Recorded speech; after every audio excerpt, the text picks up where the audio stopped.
All right, and we are back here on the GSMC Football Podcast. And for the fourth part of the show, we will now get into talking about the Vikings and the Jets over in London. The second, because I know on Friday I said the first, but the second, but I corrected myself, but the second international game of the season.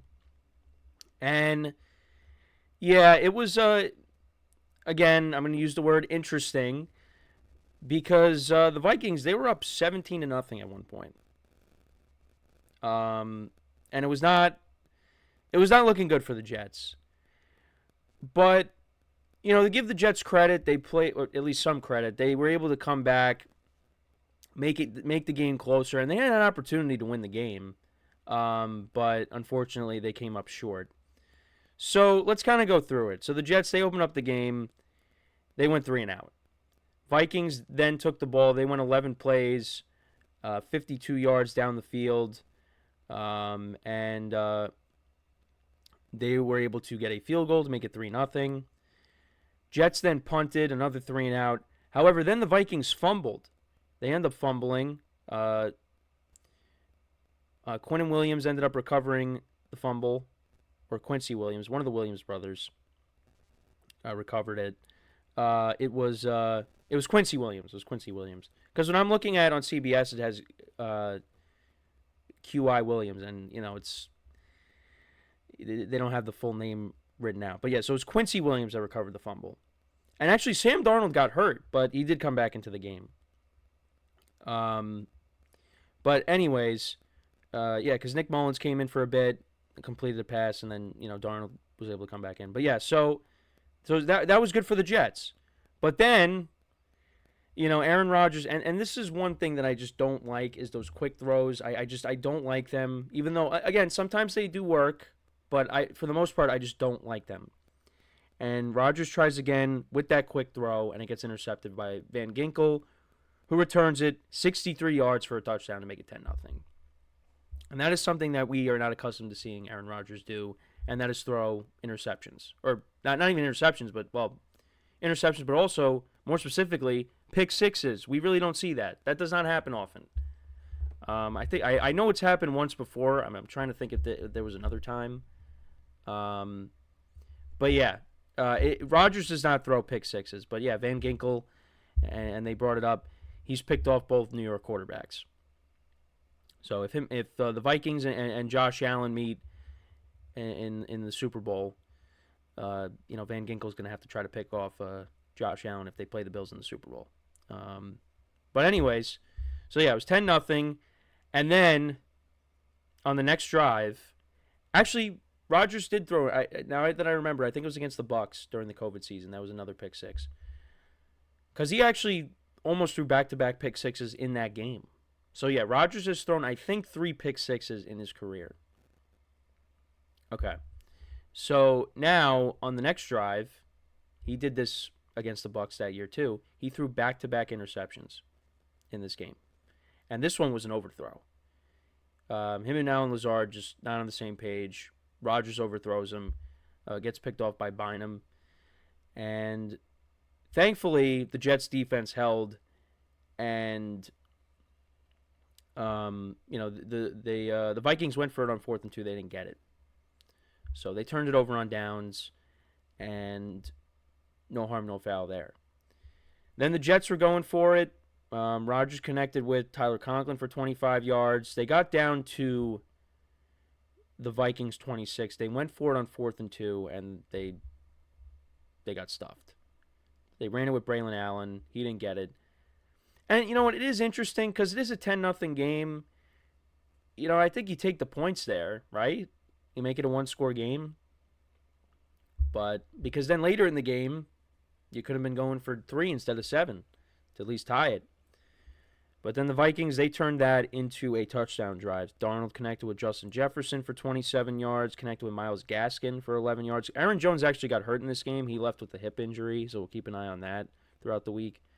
But yeah, more penalties on the Jets. A defensive pass interference call on the Jets, and then another one. And then, then there was an illegal formation. on the Vikings that set them back because they were at the Jets too. But then there was a defensive holding, and then C.J. Ham from 2 yards out scores a touchdown to make it 17-0 at that point. However, the Jets did score a touchdown before the end of the first half. Rodgers connected with Allen Lazard for a 14-yard touchdown. So, I mean, it really should have been 17-10. If the Jets would have kicked that field goal, but they didn't do that. And then in the second half, both teams exchanged punts. Greg Zuerlein kicked a 32-yard field goal to make it 17-10. Vikings punted, Jets punted. We go to the fourth quarter. Vikings get another field goal, 53-yard field goal, and it was a 10-point game. Then Darnold threw a pick. Jets turned that into a touchdown. Rodgers connected with Garrett Wilson for a 1-yard touchdown. And then the Vikings, they responded. They were able to get some points, a 41-yard field goal. So the Jets had to go down the field and score. And Rodgers connected with Garrett Wilson for 16 yards, Allen Lazard for 7, Lazard again for 6, Garrett Wilson for 9, Breece Hall, 6-yard run. They got down to the Vikings 26, but Rodgers was trying to hit Mike Williams, and he ended up getting intercepted by Stephon Gilmore, and that was the end of the game. And that was Rodgers' third pick of the game, and that does not happen often. Rodgers is not a guy that turns the ball over like that. He's usually good at taking care of the football, but not yesterday. As you can see, this is his full stat line, 244, 2 touchdowns, 3 picks. But the other thing, too, is this offensive line is going to get him hurt. Because, again, he got crushed on one play, and, he was down for a little bit, and he started grabbing his leg, and I'm like, oh, no, don't tell me he did it again. But he was able to get off, and actually, and even before that, actually no, or maybe it was that same possession, but then the Vikings turned the ball over and he ran back out on the field. I think it was during that sequence, but yeah, it was just an ugly day. And again, the offensive line, like I said, is going to get him hurt, and now he's got a low ankle sprain. So they got to do a better job of protecting him, and this is what I was worried about going into this game because the Vikings have a very good defense. They got after Rodgers. They did. They got 4 sacks, but they pressured him. It was just not a good day for the Jets quarterback. And the defense actually, kept them in the game. They made stops. They created some turnovers, but it just was not enough. It was not enough. The Jets offense just really couldn't. They're still not quite there yet. And I feel like at some point it's going to click. We saw against the Patriots it did click.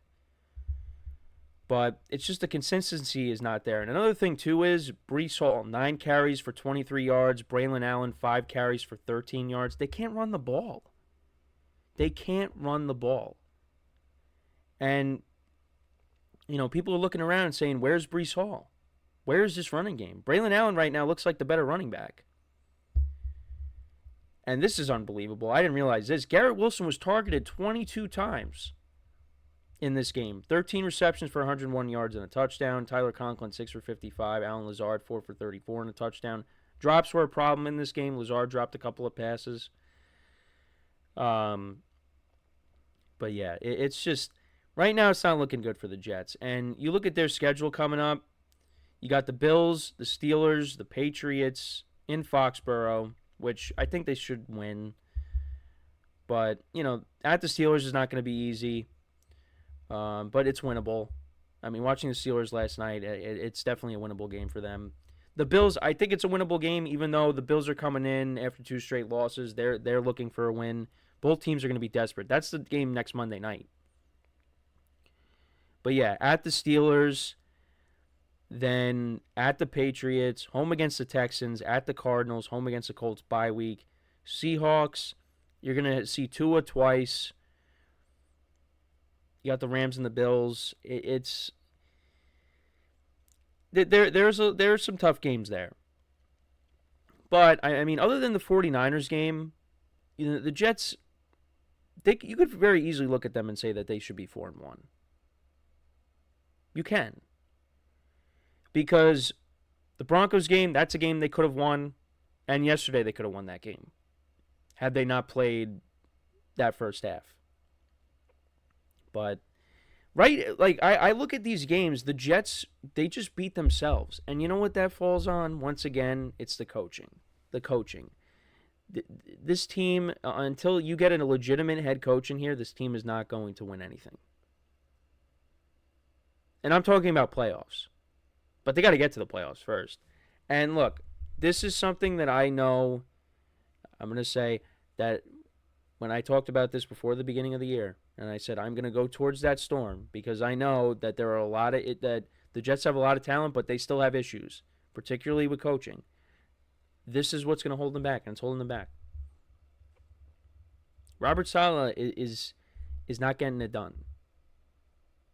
But, you know, it's more than just that. You know, Rodgers doing something uncharacteristic, something that he doesn't do. That's uncharacteristic of him, is turning the ball over. 3 interceptions. That does not happen. So they got to figure it out. And, if they go out and try to get Devontae Adams, like, that's going to help. But I think it's more than just that.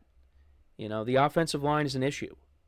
Because if he takes, all it's going to take is one hit. And he could be done. So they really got to figure it out. I mean, Morgan Moses, one of their tackles is out. Tyron Smith isn't really having a great year. But I was saying, like, you go back to the Niners game, and they were protecting him. He wasn't getting hit. Now, I know the 49ers, like, ran all over the defense. But, they were doing a good job at, limiting the amount of hits on him. So, I don't know. It's not looking good right now for the Jets. But you know what? It is still a long year, and it's not like they got no shot. I mean, look at the division. The Bills lost 2 straight. The Patriots, they're not going anywhere this year. The Dolphins got their quarterback issues, even though they picked up a win yesterday against the Patriots, even though that game was ugly. This division is still winnable.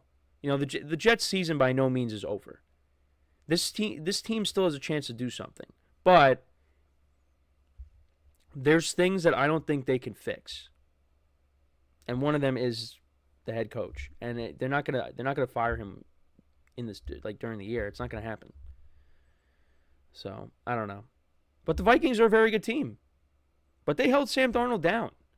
Sam Darnold did not have a good game. Had an interception. He was not good. So, credit the Jets defense for at least keeping them in the game, but they got to put together a game where both sides of the ball, are clicking at the same time. And could that be against the Bills on Monday? Because let me tell you something. The Bills, they got off to that great start, but, you look at the opponents that they played against, and now look at who they've played against the last 2 weeks. You could kind of look at the Bills and say, yeah, a little bit fraudulent. Still a good team, but not as good as we may have thought. So, all right. But let me know what you guys think about this game. What were your takeaways from it? Let me know in the comments. So we're going to take our final break. When we come back, we'll talk about the game tonight between the Saints and the Chiefs, and that will wrap it all up for today. So with that being said, stick around, and we'll be right back here on the GSMC Football Podcast.